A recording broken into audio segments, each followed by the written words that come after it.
Welcome, welcome. For those new to my channel, welcome. And for those returning, welcome back. This is the final Pinarello powered Mayan 8 course, which was brutal. It was tough. This was a good series. Enjoying the new Pinarello Dogma F 2024 within Zwift. As you can see here, we got out the gate pretty strong, hitting 400 watts just to keep up with the group. So this time around, I decided to use my lightweight wheels in order to see how they perform racing. One of the biggest struggles that I had in this series was keeping up with this group. So I'm actually racing a group up. So my Zwift racing score is 394. I'm in the 350 to 410 category. This is the 410 to 525, I believe it was. Um, so racing a category up, which means it's a mixture of C's and B's. And my goal is to stay with the group. And so as we got going here across the coastline, the group was going pretty mild. I was actually kind of surprised because I'm pretty sure I have the recording of one of the first races we did in this series. I believe was a Mayan course, and the group that I was in shot off, and they were, we were averaging 250 to 300 this whole, beginning part, which seemed kind of crazy because you would think you would want to reserve some for the Mayan. It's a KOM, especially since those are back to back.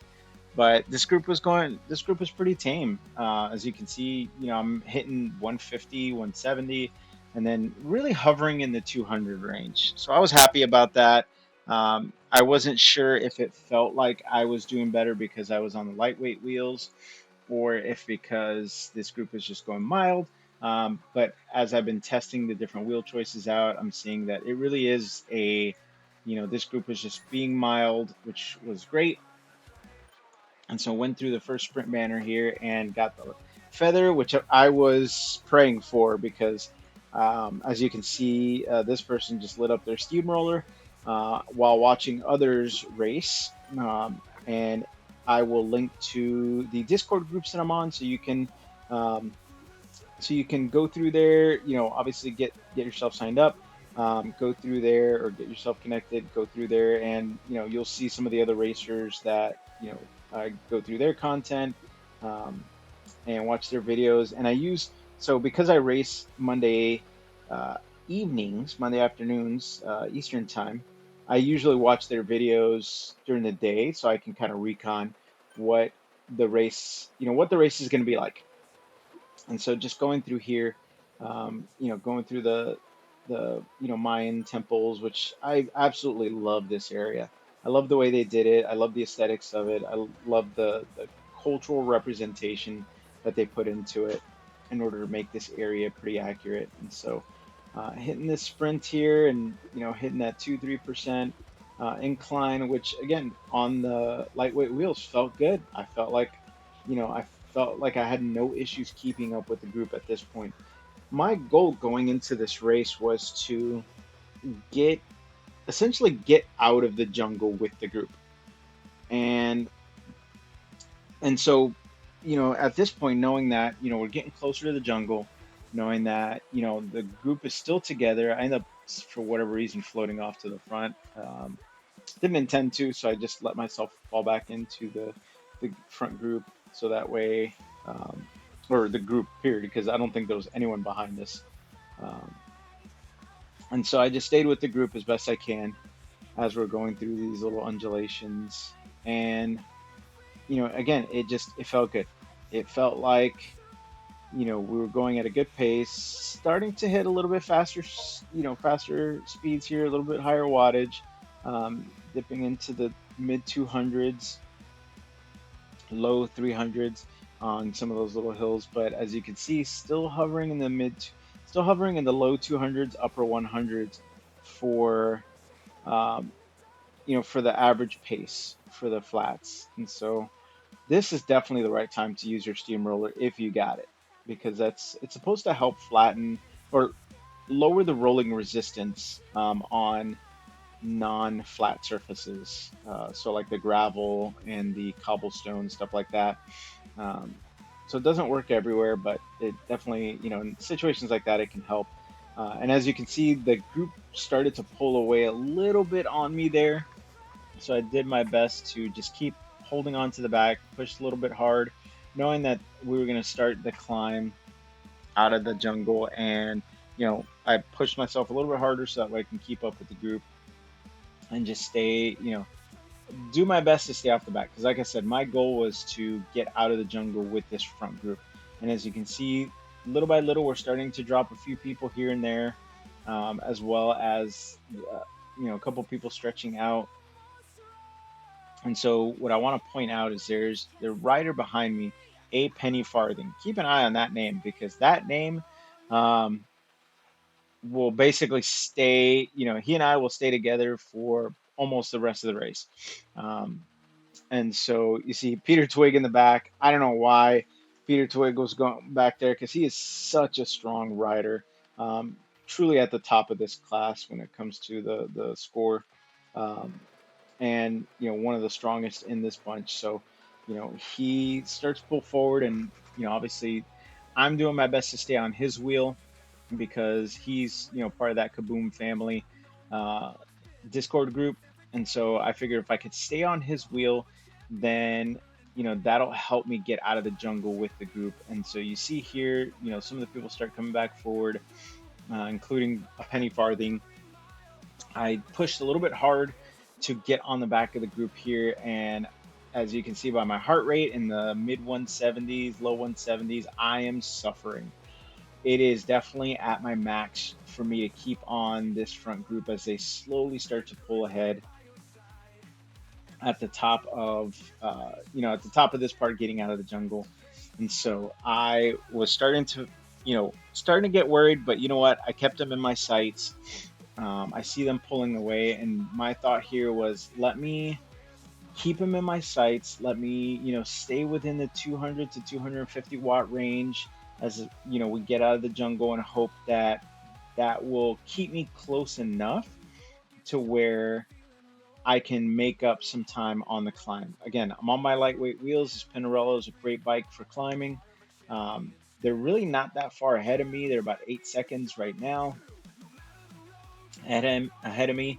9 seconds, pulling away a little bit, and so that's what I'm keeping an eye on is how far they are ahead of me, how quick essentially how quickly that number is rising, knowing that I'm as we come out of the jungle, we're gonna hit the it's a KOM or Mayan it's a KOMs, and so I'm doing my best to recover a little bit, having to slow down a bit or having to kind of pause pedaling and drift a little bit and then come back. And so my focus right now is just keep the group within range so that way I can see how I do on the climb. I know some of these guys are gonna blast off on the climb. Again, this is a because this is the four, I think 410 to 520, whatever the group range is. These are mainly middle to upper tier Bs, or middle to upper tier Cs, and low to middle Bs, and potentially some upper tier Bs. So these are some strong guys. These are not your average guys. I guess by default we would be average considering it's Cs and Bs in this group, but the these are some strong guys either way for me. And so as I hit the Mayan climb, I'm doing my best to pace myself and think about, I got to get to the top of this. So I'm going to do my best to stay within the 250 to 350 range if I can, push it into the 400s if possible. I used my feather there, and I regret using it at that point. But I was, as you see by my heart rate, I'm 179. I was exhausted. My legs were on fire. I knew that I needed whatever help I could get. But again, for the Mayan climb, that's not the right spot to use it. The best spot is towards the top when you start coming around. One of these turns has a little tiny kicker that goes up to like 9%. So that at that point, that's the best part to use it to kind of squash that steep incline. And as I quickly come up on M. Grant and past him, I got excited because I knew that meant I was towards the end. and pulling people back was kind of what I wanted to do on these climbs. I figure if I can pull a few people back and not end the race on 17th place, then that means I did well. Because again, I'm racing a category up. I'm, essentially not only at the bottom of this category, but I'm below this category. So I figure if I can pull a few people back, then that means I'm doing good. And I'm seeing, again, penny farthing is right now about 25 seconds or so, 24 seconds ahead of me. I'm thinking, okay, let me, I was trying to get some rest here in between the two KOMs, start the it's a climb, and I knew that this initial part of the slope is not very difficult for me. I can breeze through it. As you see, I'm, going into the 300s, no problem. I can, get over top of this. And because this climb has a couple downhills, it really, really helps with keeping your momentum, but also recovering through this climb. And as I'm coming down this slope, I'm doing my best to, catch my breath, kind of, do some long exhales so that way I can slow my heart rate down a little bit, knowing that these next couple undulations, again, this is not a difficult thing to surmount. These little, you know, false flats, so to speak, that, go into the 2-3%, not too difficult to get over. Again, hitting, upper 200s, low 300 watts. For me, that's okay. I'm getting much better at climbing, so I can hit, 400s. I think the most I ever hit on a climb was in the 500s, but that was for a very brief moment. And so, but because I'm so gassed out here. I'm trying to push as hard as I can to catch up to a penny farthing. I'm looking at his wattage on the screen. He's holding mid three, 3.1, 3.2 watts per kilogram.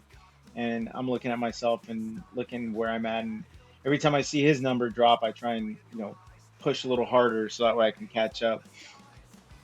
And I think this part here is the closest I got to um, a penny farthing in terms of not only passing him but staying ahead.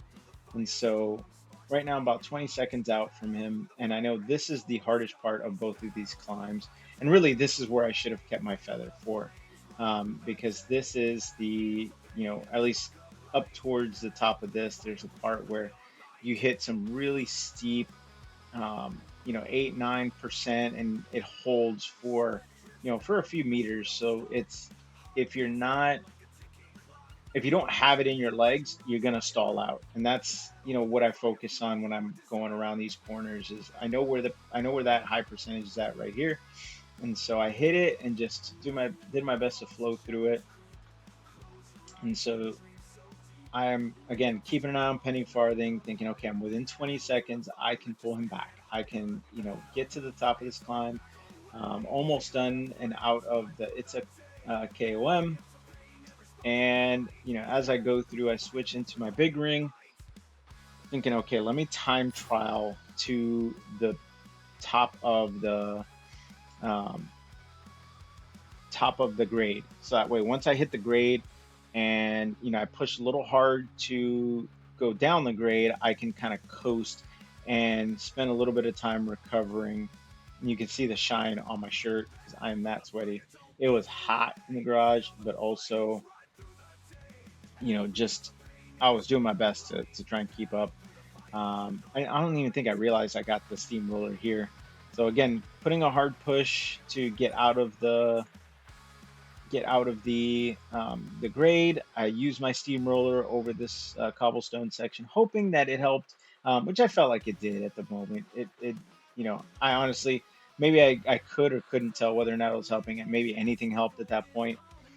So I did my best to, kind of continue that time trial mode. But I was done. I was, at that point, I saw that penny farthing was holding 3 watts per kilogram, or right around 3 watts per kilogram, and I knew they were just going to finish before me.